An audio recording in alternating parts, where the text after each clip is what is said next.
Hello, नमस्कार, आदाब, सत श्री अकाल और अस्सलाम वालेकुम। मैं हूं मोहम्मद अहमद काज़मी, लेकर आया हूं ख़ास एपिसोड जो आपके लिए, सभी के लिए बहुत ही अहम है।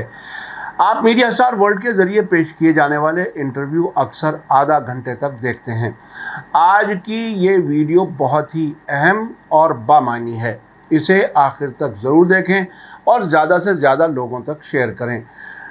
ड्रामे की शक्ल में इस खास पेशकश का नाम दादी और पोती के खत है। इसे मुल्क के मौजूदा सियासी हालात और इलेक्शन को देखते हुए बड़े प्रोफेशनल लोगों के जरिए बनाया गया है। इसकी स्क्रिप्ट इनकलाब और जंग आज़ादी जैसी तारीखी डॉक्यूमेंट्री फिल्मों के बनाने वाले जाने माने वैज्ञानिक और उर्दू शायर गौहर रज़ा ने लिखी है। इसके ज़रिए मुल्क के मौजूदा हालात और नौजवान नस्ल की मुश्किलात बयान की गई हैं। दादी के रोल में हिंदी थिएटर, टेलीविज़न और फिल्मों में जानी मानी अभिनेत्री रत्ना पाठक ने जंग आज़ादी के संघर्ष की कई कहानियां अपनी पोती के साथ शेयर की हैं। पोती के रोल में बेबाक और दिल धड़कने दो जैसी फिल्मों के लिए मशहूर अभिनेत्री सारा हाशमी ने नई नस्ल के चैलेंजेस पर रोशनी डाली है और तानाशाही के खिलाफ लड़ने की कसम खाई है। दादी ने बताया है कि किस तरह से महात्मा गांधी के अहिंसा आंदोलन के सामने जालिम अंग्रेज हुक्मरान झुकने के लिए मजबूर हुए थे। पोती आखिर में संविधान और वोट की ताकत से तानाशाह को हटाने की कसम खाती है। इस ड्रामे में इन अभिनेत्रियों ने बिना किसी फीस के काम किया है ताकि मुल्क के लोगों को हालात से बेहतर तरीके से आगाह किया जा सके और उनमें जिम्मेदारी का एहसास पैदा किया जा सके। इसके डायरेक्टर साहिर रज़ा और प्रोड्यूसर आरिफ उमर खान हैं। आइए देखें इस वीडियो के जरिए क्या कुछ बताया गया है।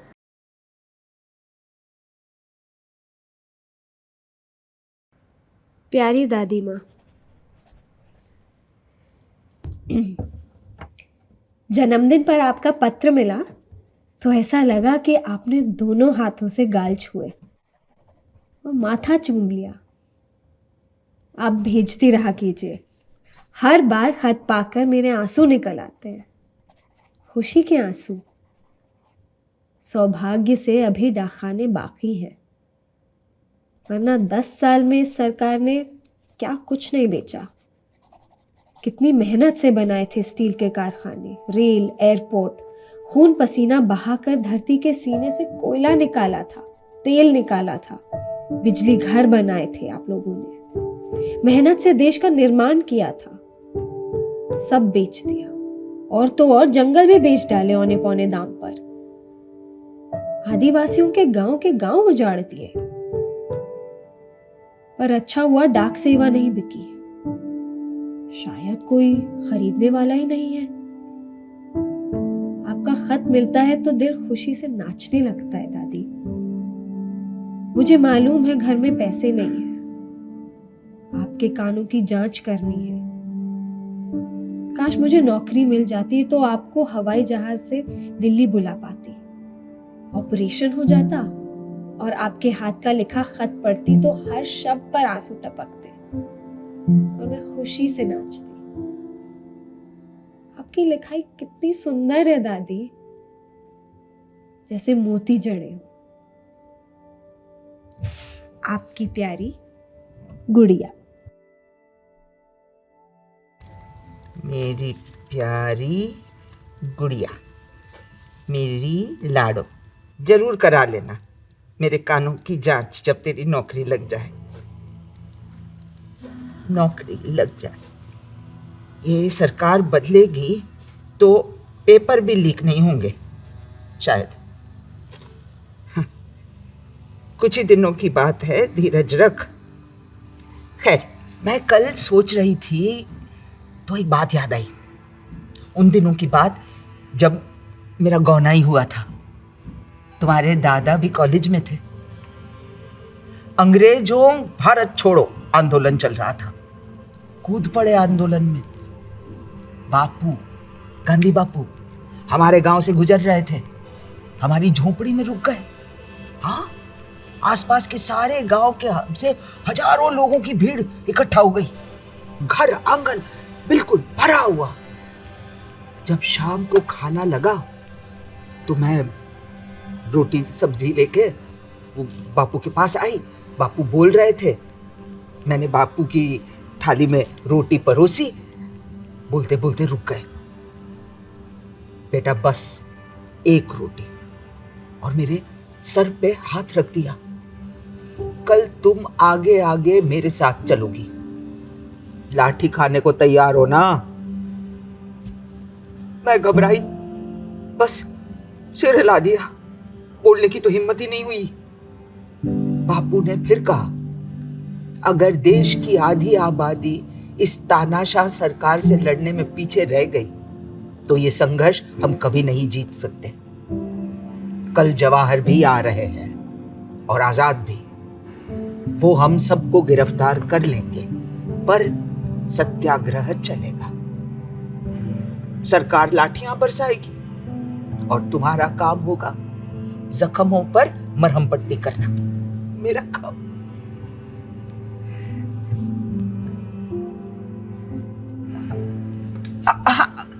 तुम्हारा भाई स्कूल जाने को तैयार हो रहा है? अब बाकी कार्य अगले खत में बता दूंगी। बहुत बहुत प्यार मेरी बेटी, खुश रह। और हाँ, अपने खाने पीने का ध्यान रख रही है ना? प्यारी दादी, मैं खूब दिल लगाकर नौकरी की परीक्षा की तैयारी कर रही हूँ। कैसे भूल सकती हूँ पापा ने मेरी फीस के लिए खेत बेचा तो उनकी आंखों में आंसू थे। रोज दुआ करती हूँ कि इस बार पेपर लीक ना हो। पर दादी, टीचर की नौकरी के लिए हजारों बेरोजगार एप्लीकेशन दे रहे हैं। पीएचडी करके छात्र चपरासी के लिए अप्लाई कर रहे हैं। हर नौकरी पर लाखों की रिश्वत चल रही है।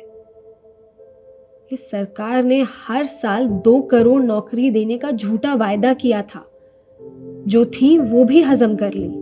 सरकारी जगह खाली पड़ी है और भर्ती के नाम पर हर बार पेपर लीक, ताकि नौकरी देनी ही ना पड़े।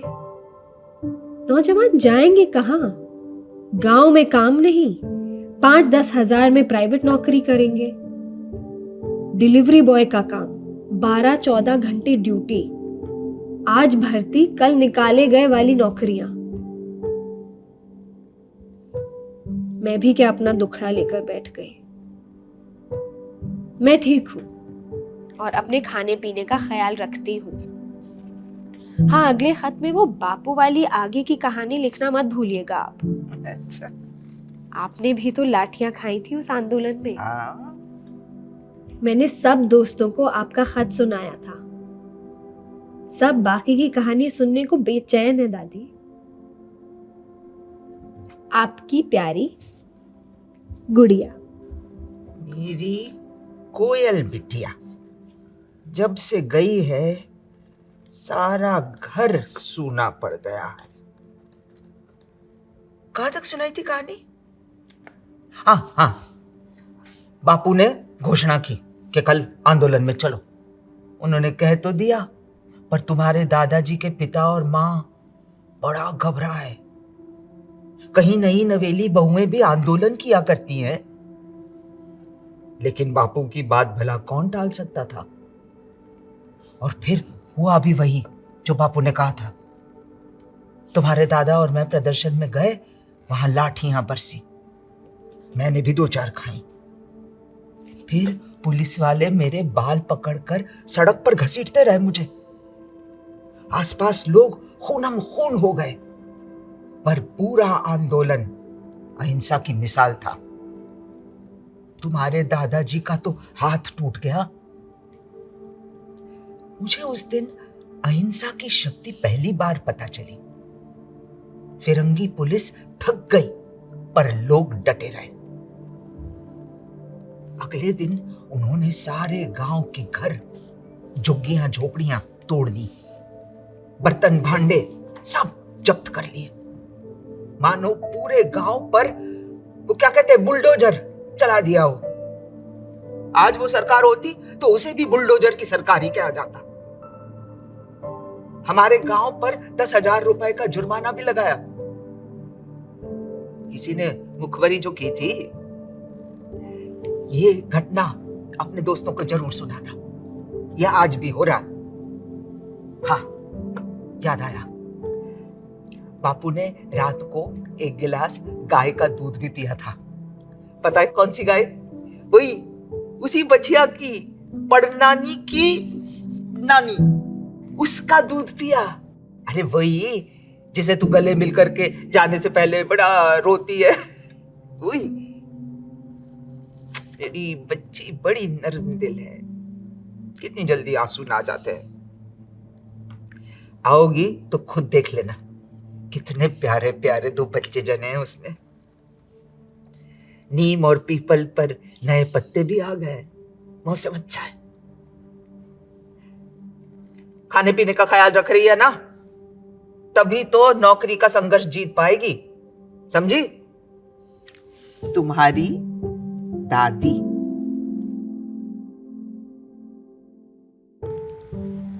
मेरी फूल जैसी प्यारी दादी माँ। चाचू का लंबा सा टेलीफोन आया था। दादी माँ, ये चाचू को हो क्या गया है?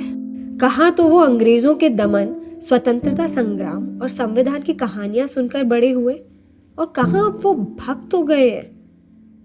नोटबंदी में आपका मंगलसूत्र भी गिरवी रखना पड़ा, उन्हें ये भी याद नहीं?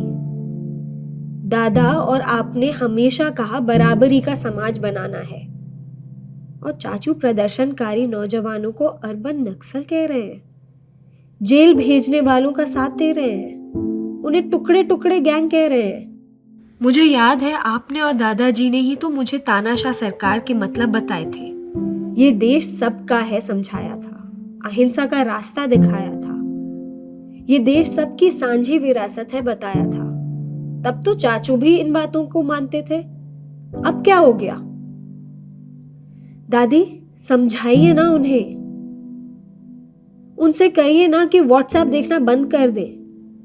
महंगाई आसमान छू रही है।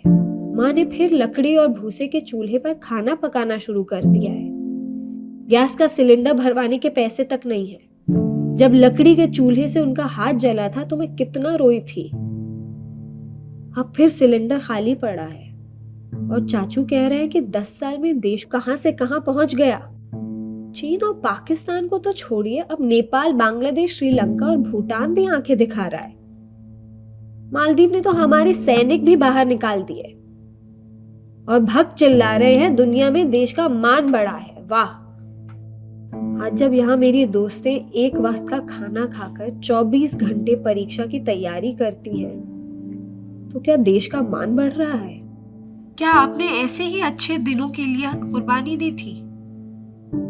रवीश कुमार ठीक ही कहता है, चाचू व्हाट्सएप अंकिल हो गए हैं। आपकी प्यारी सी लाडू। हाँ, ठीक कहा तुमने। तुम्हारे चाचू का दिमाग पलट गया है, अजीब अजीब बातें करने लगे हैं। एक दिन मैंने उसे खूब खरी खोटी सुनाई, तो क्या कहा मालूम है? कहने लगा, तुम समझती नहीं, जमाना बदल गया है, इलेक्शन लड़ना है मुझे, ये सब करना पड़ेगा, करना ही पड़ेगा। अगर मैंने हिंदू मुसलमान दंगा करा दिया तो जीत पक्की। मैंने कहा, निकल जा तू घर से कम मुझे तो तेरी शक्ल भी नहीं देखनी। तब से घर नहीं आया। सुना है दिन भर नफरत की बातें करता फिरता है। इन नास्पिटों ने तो घरों के अंदर दरार डाल दी, बेटे को मां से अलग कर दिया।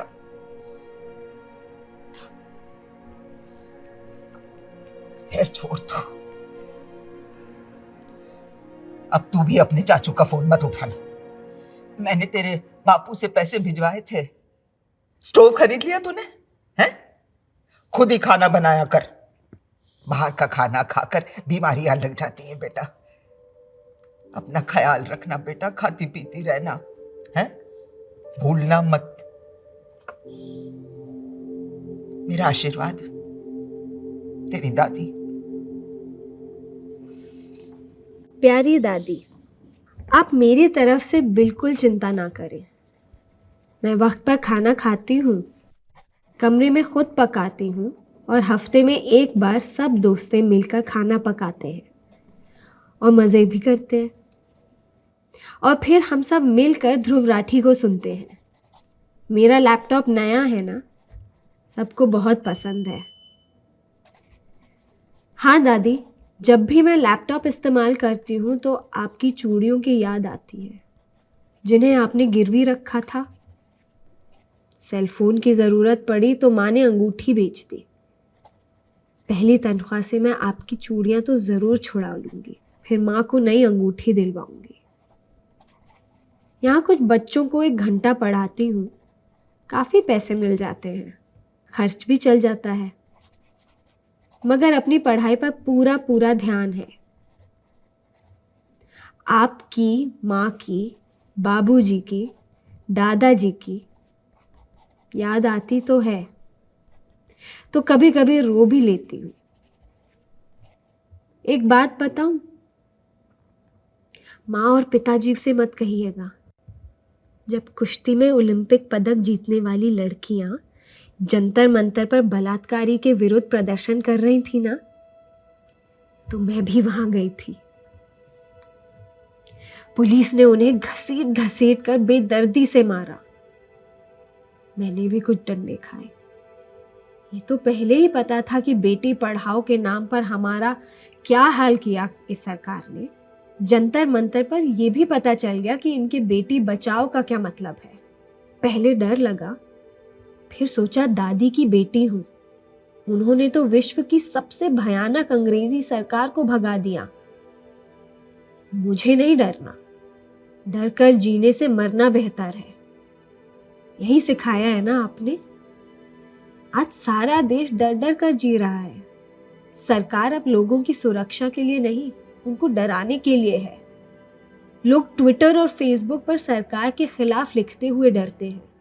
नौकरी नहीं मिलेगी अगर कुछ लिख दिया तो। अंग्रेजी शासन से भी बदतर है ये शासन। मैं निडर दादी की निडर बेटी हूं, नहीं डरूंगी। और मेरे जैसे करोड़ों नौजवान हैं जो डरने से इनकार करते हैं। सब डर गए तो आवाज कौन उठाएगा। स्कूलों के कोर्स में जो बदला सो बदला, पर विज्ञान भी बदल दिया। जो बच्चे अब पढ़कर निकलेंगे उन्हें विकास का सिद्धांत ही नहीं पता होगा।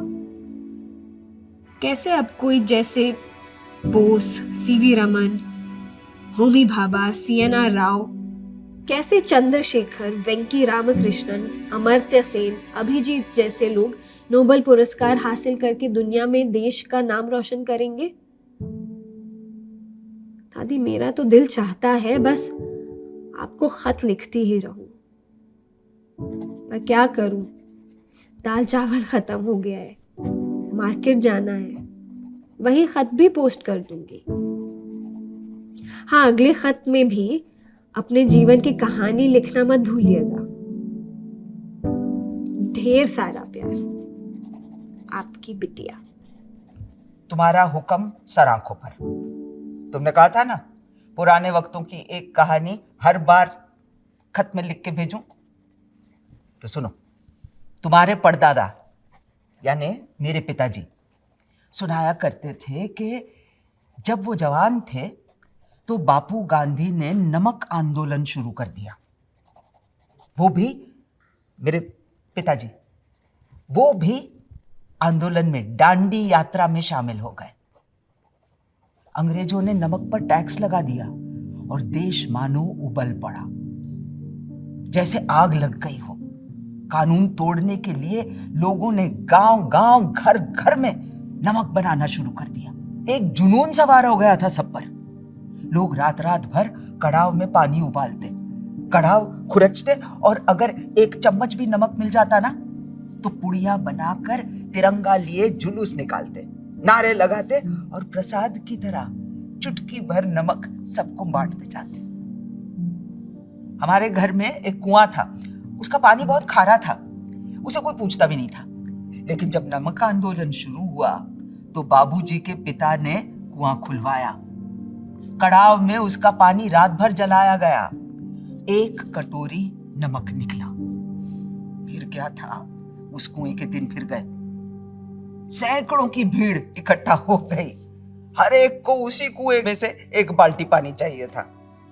दादाजी ने एक टोकरी कुएं के पास रख दी और कहा, जिसे पानी चाहिए एक बाल्टी ले जाओ, पर आंदोलन के लिए इस टोकरी में चंदा डालो। पहला चांदी का सिक्का उन्होंने खुद डाला। शाम तक टोकरी सिक्कों से भर गई। अरे जब इतना सारा चंदा आंदोलन को दान दिया गया तो ये कहानी मशहूर हो गई। नेहरू जी उस वक्त कांग्रेस के अध्यक्ष थे। उन्होंने दादाजी और गांव वालों की प्रशंसा करते हुए एक खत लिखा, जो तुम्हारे बड़े दादा के घर में फ्रेम करके दीवार पर लटका था। मुझे याद है जब तुम मेरे बालों में अपने नन्हे नन्हे हाथों से कंघा किया करती थी। मेरे बड़े भैया मेरे पास बैठे थे एक दिन खाट पर और ये कहानी सुना रहे थे तुम्हें। कहानी खत्म भी नहीं हुई थी कि तुमने जिद करनी शुरू कर दी। चाचा नेहरू का वो खत मुझे चाहिए, खत मुझे चाहिए, रो रो कर बुरा हाल कर दिया। जब बड़े दादा ने कहा कि तुम जिस दिन कॉलेज में टीचर की नौकरी करोगी, वो खुद चाचा नेहरू का खत तुम्हें ला कर देंगे। अब तो वो दुनिया में नहीं रहे, पर वो खत मेरे पास दे गए हैं तुम्हारे लिए। मैंने छुपा कर रखा है। जिस दिन नौकरी मिलेगी मेरी गुड़िया को, उसी दिन वो खत तुम्हें दूंगी। ये कहानी भी जरूर सुनाना अपनी दोस्तों को, है? पता तो चले कि आजादी कैसे मिली, कितनी कुर्बानियां दी है पूर्वजों ने। और हाँ, ये भी बताना कि अहिंसा में कितनी ताकत है। अंग्रेज कांप जाते थे। अपने खाने पीने का ख्याल रखना बेटा, मुझे तुम्हारी बड़ी चिंता रहती है। मेहनत करते करते दुबली हो गई होगी मेरी बच्ची। तुम्हारी दादी। बहुत प्यारी दादी। एक और राज की बात बताऊं? दादी, आप दादा और बाबूजी को तो ये मत बताना कि मैं किसानों के आंदोलन में भी गई थी। मुझे गांधी की अहिंसा और सत्याग्रह की याद आ गई। एक तरफ पुलिस थी, बंदूक ताने, सड़क पर कीले गाड़े, जमीन खोद डाली थी उन्होंने। कटीले तार थे, मानो हिंदुस्तान पाकिस्तान की सीमा हो। भयानक था जो कुछ मैंने देखा जब किसानों पर लाठियां बरसी और ड्रोन से आंसू गैस की बारिश हुई। तब भी वो अपनी मांगों पर अड़े रहे और आखिर सरकार को 3 कानून रद्द करने पड़े। उन्होंने मोदी का सर झुका दिया। अब इस तानाशाह को झुकाने की जिम्मेदारी हमारी है। हाँ दादी माँ, आपने इलेक्टोरल बॉन्ड के बारे में सुना? सरकार ने पूंजीवादियों के घर ईडी और सीबीआई भेजी, उनसे फिरौती ली, कुछ को हजारों करोड़ के ठेके दे दिए और कुछ को दवा बेचने की छूट। सुप्रीम कोर्ट ने झाड़ लगाई, इलेक्टोरल बॉन्ड को अवैध घोषित किया। तब भी ये बैंक से कहते रहे, इलेक्शन से पहले ये मत बताना कि किसने कितनी फिरौती दी। जब सुप्रीम कोर्ट का डंडा पड़ा तो घोटाला खुला। हजारों करोड़ की हेरफेर हुई है। हम सारे दोस्तों ने फैसला लिया है कि हर अत्याचार का बदला इसी इलेक्शन में लेंगे। हमारा वोट घोटालों के खिलाफ होगा। आपकी निडर बेटी। किसी को भी नहीं बताऊंगी कि तुम आंदोलन में गई थी। सब तुम्हें अब भी वही छोटी सी गुड़िया समझते हैं ना? बस तुम्हारी दादी को पता है कि उसकी गुड़िया अब एक शेरनी है, निडर, आजाद, अत्याचारी का हाथ झटक देने वाली और हर एक के दुख दर्द में साथ खड़ी हो जाने वाली। अब जब मेरी आंखें बंद होंगी तो तुम्हारा चेहरा ही सामने होगा और मैं सुकून से परलोक सिधारूंगी और वहां जाकर के सबको सुनाऊंगी कि धरती पर मेरी एक बेटी है जो मेरे ही नहीं हजारों लाखों के सपनों को साकार करेगी। मोहब्बत, प्रेम और अहिंसा को जिंदा रखेगी।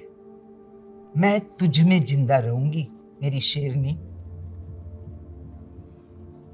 जब भी खाना खाने बैठती हूं तेरा ही ख्याल आता है कि तूने कुछ खाया कि नहीं। आम पर बोर आ गया है, अभी 1 महीना और पूरी टोकरी भरकर भिजवाऊंगी तुझे। जब ये लोग हार जाएंगे और हम जीत जाएंगे ना, तब सब दोस्तों को खिलाना। तेरी दादी। दादी, आज आपको खत लिखने का दिन था, पर मैं जल्दी में हूँ। दोपहर में कॉलेज में नौकरी की परीक्षा है। मुझे मालूम है मिलेगी नहीं, फिर भी जा रही हूँ। वादा रहा अगले खत में जो हुआ सब कुछ लिख दूंगी। हाँ, आप बचपन वाली कहानी लिखना मत भूलिएगा। दोनों गालों पे पुच्चियां।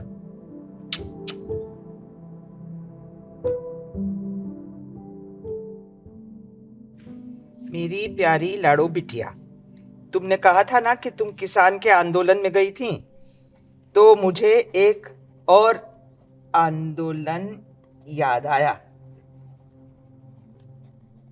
गुजरात में एक जगह है बारडोली। 1928 की बात है। सरकार ने किसानों पर टैक्स बढ़ा दिया। भुखमरी का यह हाल था कि किसान और जानवर दोनों का चमड़ा हड्डियों से चिपका हुआ था, ऊपर से टैक्स। बारडोली के किसान सरदार पटेल के पास गए और कहा, हम टैक्स नहीं दे सकते। सरदार ने कहा, सोच लो, विद्रोह करना आसान नहीं। सब वादा करो कि जब धन जब्त होगा, संपत्ति जब्त होगी, नीलामी होगी, जेल जाना पड़ेगा, तो कोई ना हिंसा करेगा और ना झुकेगा। तभी मैं तुम्हारे साथ आंदोलन करूंगा। जिले के सारे गांवों की पंचायत हुई। सब ने अहिंसक आंदोलन करने की शपथ ली। सरदार ने सरकार को खत लिखा, टैक्स रद्द करो। सरकार ने जवाब देने के बजाय टैक्स जमा करने की तारीख का फैसला सुना दिया। सरदार पटेल, नरहरि पारिक, रविशंकर व्यास और मोहनलाल पांड्या ने मिलकर फैसला लिया और किसानों से कहा, अपने बर्तन, भांडे और जेवर दूसरे शहरों में रिश्तेदारों के घर छुपा दो या जमीन में गाड़ दो। जब वो टैक्स लेने आए तो घर में कुछ नहीं मिलना चाहिए। हर गांव की सीमा पर लोगों की जिम्मेदारी लगा दी कि जब टैक्स लेने वाले आते हुए दिखाई भी दे तो ढोल बजाना शुरू कर दो। और गांव वालों से कहा कि सब घर छोड़कर जंगलों में छुप जाओ। इससे पहले कि टैक्स वाले पहुंचते, ढोल बजता और उन्हें गांव में सारे घर, झुग्गी झोपड़ियां खाली मिलती। किससे पूछते कि किसकी संपत्ति है, कितना टैक्स लेना है। सरकार ने गांव के गांव जब्त कर लिए, नीलाम बोली लगानी शुरू कर दी। गुस्सा सारे देश में फैल चुका था। लोगों ने बारडोली की हर संपत्ति खरीदने से इनकार कर दिया।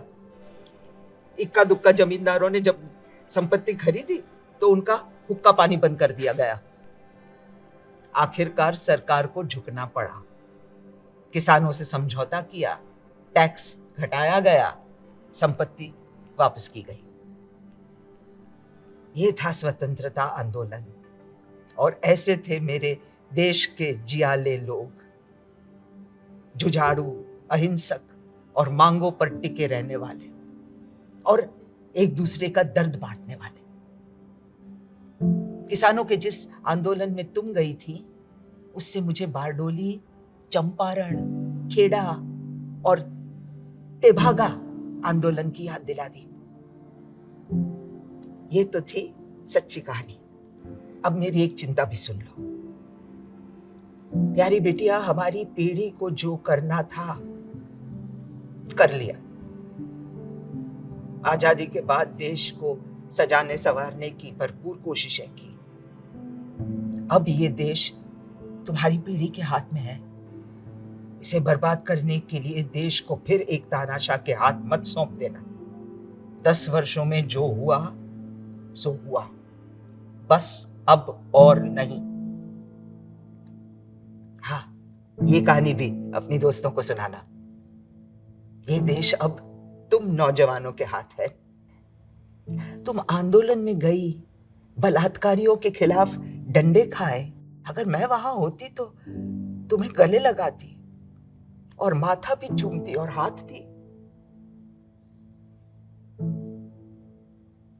मेरी हिम्मत वाली बेटी, ढेर सारा प्यार। तुम्हारी दादी। आप अपने मरने जीने की बातें करेंगी तो मैं फिर रो पड़ूंगी। दादी, आपको याद है ना मेरी दोस्त सुनीता और शाहजहां? उनका सारा परिवार कोविड के दौरान ख़त्म हो गया।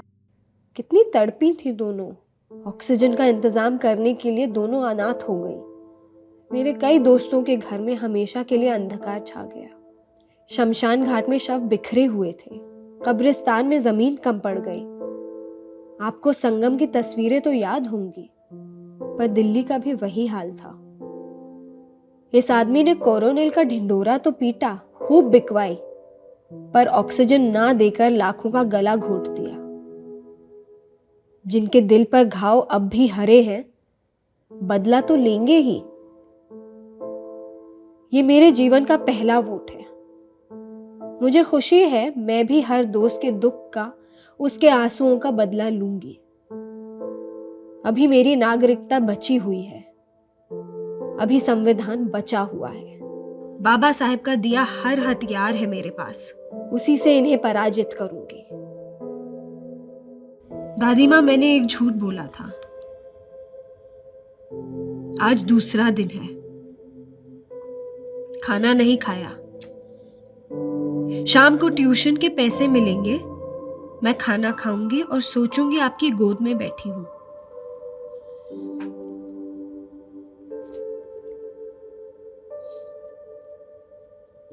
एक निवाला हाथी का, एक निवाला घोड़े का, एक निवाला कौवे का, एक निवाला गौरैया का। एक वोट बेरोजगारी के, एक वोट बेरोजगारी के खिलाफ, एक वोट महंगाई के खिलाफ, एक वोट नोटबंदी के खिलाफ, और एक वोट तानाशाही के खिलाफ। आपकी निडर बिटिया।